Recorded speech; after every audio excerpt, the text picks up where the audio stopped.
So, ayan guys, day off ko na naman ngayon. So, ngayon, samahan niyo ako maglaro. At ngayon, lalakarin ko lang kung saan ako naglalaro ngayon. Within 10 to 15 minutes lang naman yung layo nung badminton court kung saan ako naglalaro. Ayan, samahan niyo ako maglakad. So, ayan guys, asa 9 minutes lang pala ang lalakarin ko.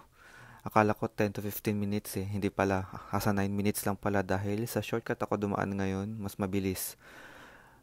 Ako makakarating sa Lukyang Badminton Court. Ayan, 9 minutes lang. Walking distance lang dito sa aking accommodation. Napakalapit lang. Hindi na ako sasakay ng bus. Kaya dito ko naglalaro kasi napakalapit lang talaga niya. Ito yung entrance ng badminton court. Ayan, Lukyang. Ay, tara, pasok na tayo sa loob.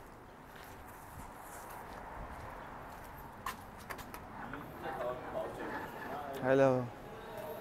Grabe ang aga na dating ko, wala pang masyadong tao, madilim pa. Ayun yung page nila kung saan kayo pwedeng bumili ng mga cold drinks. At this side, may racket for rent, hand grip, string, saka t-shirt silang binebenta. Ayan, yung page.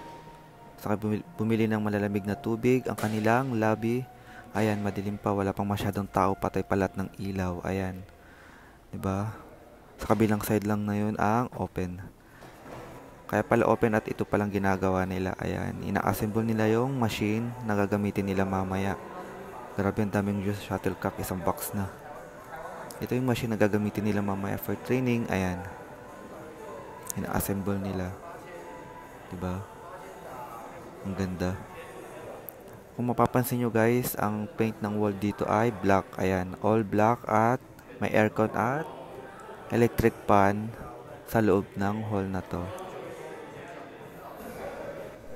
So ayan guys, tina-try out na nila yung machine na ina-assemble nila kanina. Ayan, palo-palo lang sila. So yung apat na yan na Taiwanese, lahat ng yan ay coach dito sa Lukyang Badminton Court. Yan, tina-try out na nila kung may defect ba yung machine or wala, para handa na mamaya sa training nila. Kung mapapansin nyo guys, ang ilaw, 'di ba? Ayan, ang lalaki. So napakaliwanag ng mga ilaw dito. Ayan, ayan, palo-palo lang sila para handa na mamaya sa tryout. Nakaramdam na ako ng pagod, so ayan, umupo na ako at nagpahinga lang saglit. Kapag nagpapahinga ako, ito, nakita ko itong mga batang nagtitraining. Ang kukit lang talaga nila tignan. Ayan, oh. Ang liliit nila. At ito may mga kalaro kong mga Taiwanese. Ayan. Sa kabilang side naman ito, mga training din. Ayan. Ayan. May training sila, sabi ng habay. Ang liwaliwanag dito guys, tignan yung mga ilaw. Ayan yung sinasabi ko sa inyo kanina pa. Ayan. Ayan. Diba? Ang ganda ng lighting nila rito. Napakaliwanag. Palo-palo lang yung mga yan, pero mamaya start na ang game. Friday pa lang ngayon kaya ang daming training. Yung kasing schedule nila rito, every Friday training sila rito. Ayan. Yung mga bata, ang cute nila oh. Ayan, sige.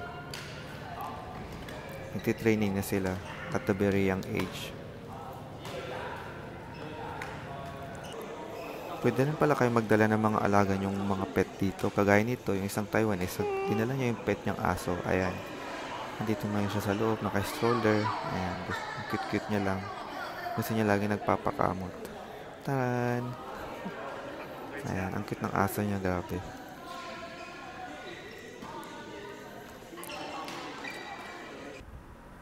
Ayan, may dalawang sink sila dyan kung saan pwede ka maghugas ng kamay at maghilamos. Ayan, may salamin din sila.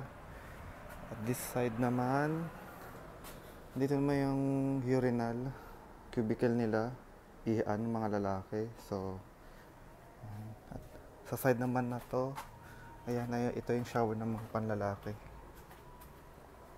Ayan, shower ng panlalaki yan. Ayan, syempre sa kabilang side pambabae, hindi na tayo pwedeng pumunta dyan. So dito naman,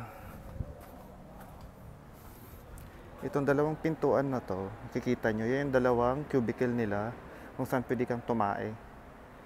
Hindi rin tayo pwedeng umano dyan, baka may tao sa loob. So ayun lang. Ayan.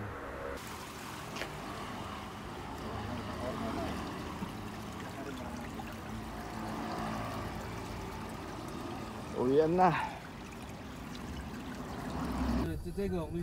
So ayan, hinatid na nga nila ako pa uwi. Ang babait talaga ng mga Taiwanese na to.